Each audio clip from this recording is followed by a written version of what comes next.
Kinetic and non-kinetic approaches being applied in the ongoing counter-insurgency operations are believed to have been yielding successes, though with noticeable gaps that need keen attention. Stakeholders in the security sector believe that to achieve the effective implementation of government comprehensive policies on deradicalization and reintegration of non-state actors, this program, organized by the Office of the National Security Advisor in collaboration with local and international partners, including the European Union, is very apt.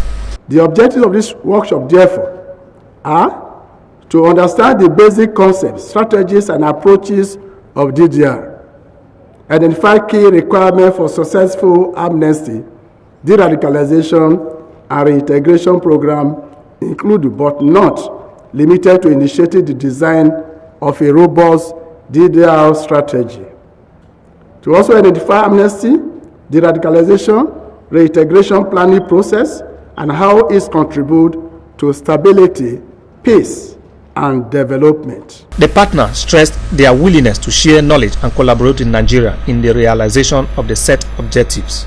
So even for those members of armed groups who will not be undergoing criminal prosecution, some form of justice may be necessary. The UK hosted a workshop on the Lake Chad Basin at Wilton Park in March last year. One of the objectives of that was starting working with Nigeria on thinking about how transitional justice can fit in to ensure successful integration and community reconciliation. At the EU, we have also taken very good note of the wave of mass exits that has taken place in the Northeast since 2021. And I think the holding of today's event by the Office of the National Security Advisor is very, very timely in that sense. We must be looking at how we adapt and how we find solutions to this challenge, and I think this workshop will definitely help us in moving forward. From the EU, you can count on our continued support.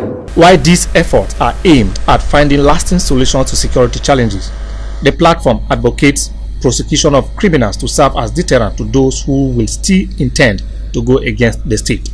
John Taylor, ITV News.